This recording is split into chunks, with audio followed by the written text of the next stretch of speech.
for everybody? I'm Goku, and I bring you guys part 3 of when Goku was born with Kai's ki. Now, Goku would continue his training with Vegeta and Raditz. Of course, Goku became stronger as he trains with Whis, and Vegeta does the same. Goku is already training with Whis and knows a lot of stuff. He has not yet to learn the technique that Whis is trying to taught him for a really long time. Yes, does have much more potential because of his ki, but he does not possess the power to access it that easily as you guys think.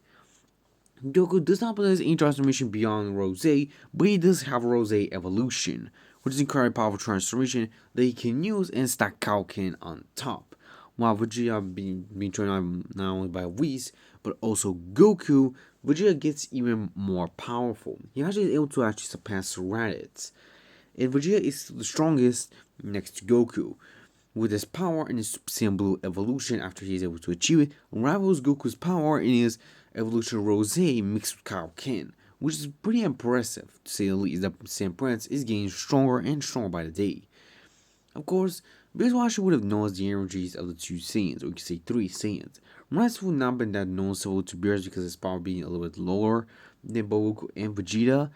So Beerus decided to challenge Vegeta to see how powerful he has become after the years training. With Vegeta, of course, not only is he powers up into his blue evolution, facing off against Beerus.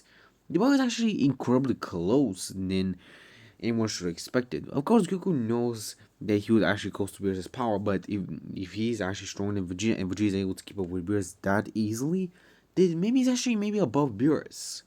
As Beerus tries to use even more of his power, Vegeta uses his moment of distraction so he can knock out Beerus out cold, defeating the God of Destruction in a fair fight.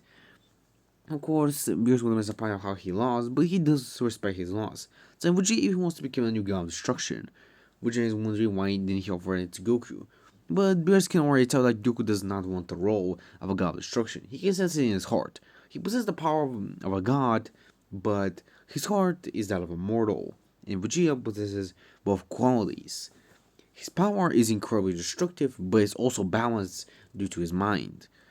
Of course, Vegeta will take it as a compliment and thank Beerus. Beerus will explain to Vegeta that he's going to teach him the power of the Akari Hakaishin mode, which is an incredibly powerful mode that only Beerus himself was able to achieve for a long time. No other destroyer was able to achieve this form because it's a special form for him and his brother.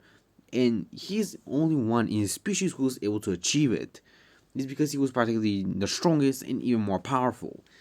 So yeah, then he got instructions. Vegeta then decided to accept Beerus' offer as he will continue his training. Of course, he will not train other Beerus as quickly as you guys think, but he will train little Whis alongside training with Goku so he can get much more powerful. Whereas to try and perfect Blue, like Vegeta is trying to perfect Blue evolution, Goku fully would have able to perfect his Rose evolution. Due to having it for at least 2 months, Goku is able to master due to his ki not actually draining as much as the Blue evolution or Super Saiyan Blue, due to Rose actually not being that much of a stamina drain. And Goku can already mix Kaioken times 10 on top of his Rose evolution, practically making him even stronger. Because of this, Goku is much more powerful than Vegeta. Of course, Vegeta is still able to decide to keep up with Goku and actually be almost equal to him in his Kaioken level.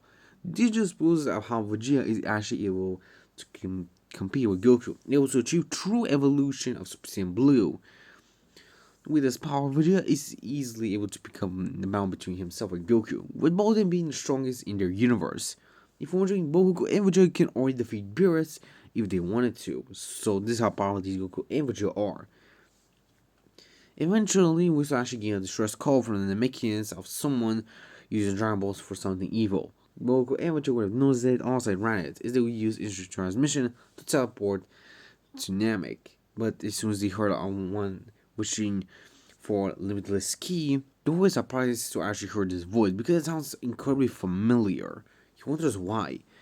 But as soon as he senses this energy, the energy disappears, seeming as he goes to another planet. Goku uses Kai to teleport him and Vegeta alongside Raditz to the other planet than they're going on. A deserted planet far away from Namek. Goku then looks around. He then sees a two figure that he spawns them in the distance. That being Cooler and King Cold. Duke was actually surprised that Frieza actually has relatives. King will explain that he's the father of Frieza, while Core will explain that he is the older brother of Frieza. They saw how he was defeated by Goku, so they decided to train in Core to show off that he's the strongest. Well, Cold wanted to practically avenge his young son's death. Goku and Vegeta decided to take their own opponents. Goku will face off against Core, and Vegeta will face off against King Cold. Matsu decided to stay in the backlines just in case if they needed any help. Goku, of course, is still wondering who did the wish. He could have heard the voice, but because it was incredibly far away, he couldn't hear it clearly. He did hear the wish, but not the exact voice. He didn't know if it was Cooler or King Cold. But he just has to find out. His old nurses against Cooler. Cooler powers up instantly into his fifth form to face off against Goku. But he's still no match to his Saiyan, as he's still much more powerful than Cooler. Cooler, of course, then powers up to his golden form as he continues to fight Goku, seemingly as they're now at even pace as Goku is using Rose. He was actually surprised at how Cooler is able to actually pick up with him in his golden form, because he remembers correctly that even Frieza was not able to match him at his power. But as soon as Goku mentions Frieza, a dead beam actually starts to rise, but Rise is actually able to dodge. As Goku and Vegeta looks back, they see Frieza staying there and ready to fight. Rise tells Goku and Vegeta he will help Frieza, while Goku and Vegeta would have not as they continue their fighting. Vegeta, while facing King Cold, will continue to fight as seemingly he was no match for him. Goku will try to use his golden form, but that will do little to no effort against Vegeta as he'll power up Super Saiyan Blue to overpower the Frost Demon. With literal ease, Vegeta is able to defeat King Cold. Right after powering up into Super Saiyan Blue and eventually Super Saiyan Blue evolution like Vegeta, he's able to defeat Frieza with the double Kamehameha, which he was most likely able to learn from Goku. Because of this, Naruto is able to defeat Frieza. As of course Goku sees that, he decides to use even more of his power, as he combines his fifth form with his golden form. Combining into his fifth golden form, Goku becomes even stronger to keep up with Goku, and it will power him. Goku then powers up to his Rose evolution and tries to keep up with Core. But Goku's power is actually way higher than he expected. Vegeta then joins in with Blue evolution to help out Goku, while Goku uses Kaioken times 10 to keep up with Core as they continue their fighting. Similarly, as Core was able to keep up with Goku and Vegeta, but it seems he's getting outmatched by their teamwork. Core then grunts as he tells them that they're incredibly powerful, but it's time for him to show his trump card. Goku and Vegeta are confused of what Core means, but Core powers up as he's surrounded by Dark Aura, as he powers up into his platinum form. But not only that, but he's still in his fifth form while doing so. Despite Yoga actually says that Core is not losing any stamina, so he was the one who made the wish of endless ki. Of course, Core would have known and told him that yes, he did. With his power and the endless ki that he has, he will not run out of stamina anymore, and he can keep fighting for as long as he wants.